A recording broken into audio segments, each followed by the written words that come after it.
Mavelikkara parliament മണ്ഡലത്തെ സംബന്ധിച്ച് പറയുകയാണെങ്കിൽ ആദ്യം തന്നെ മാവേലിക്കര പാർലമെൻറ്റ് മണ്ഡലം ഒരു സംവരണ മണ്ഡലമാണ്.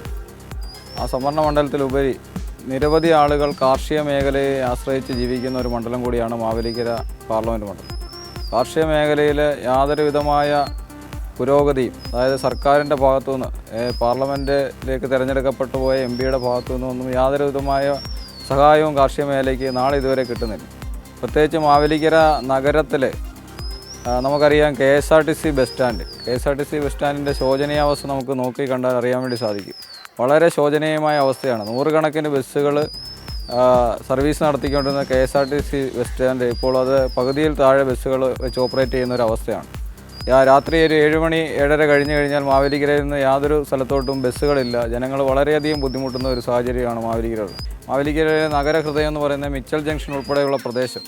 നമുക്ക് രണ്ട് വാഹനങ്ങൾ വലിയ വാഹനങ്ങൾ കടന്നു പോകാൻ തന്നെ വളരെ ബുദ്ധിമുട്ടുള്ള ഒരു സാഹചര്യമാണ് മിച്ചൽ ജംഗ്ഷനിൽ തിരക്കുള്ള സമയങ്ങളിൽ കാണാൻ വേണ്ടി സാധിക്കുന്നത്. ബാക്കിയുള്ള എല്ലാ പ്രധാനപ്പെട്ട കേരളത്തിലെ നഗരങ്ങളും വികസിക്കുമ്പോൾ മാവേലിക്കര മാത്രം വികസന മുരടിപ്പിലേക്ക് പോകുന്ന ഒരു സാഹചര്യമാണ്. ഇത്തരത്തിൽ ആരോഗ്യ മേഖലയും വികസന മേഖലയും കാർഷിക മേഖലയും മൊത്തത്തിൽ മാവേലിക്കരയിൽ തകരാറായിരിക്കുന്ന ഒരു സാഹചര്യത്തിൽ കൂടിയാണ് നമ്മൾ കടന്നു.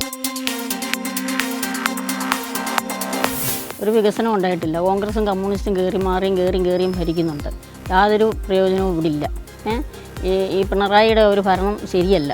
ഈ പാവങ്ങൾക്ക് പെൻഷനുണ്ട്, അതുപോലും കൊടുക്കുന്നില്ല. ഒരു മനുഷ്യർക്കും കൊടുക്കുന്നില്ല. പിന്നെ എന്തുവാ ഇവിടെ ഇയാൾ കാണിക്കുന്ന പണി എന്തുവാ? ഇവിടെ മാറി മാറി വന്ന സർക്കാരുകൾ ഈ മാവേലിക്കര മണ്ഡലത്തിന് വേണ്ടി എന്ത് ചെയ്യുന്നു?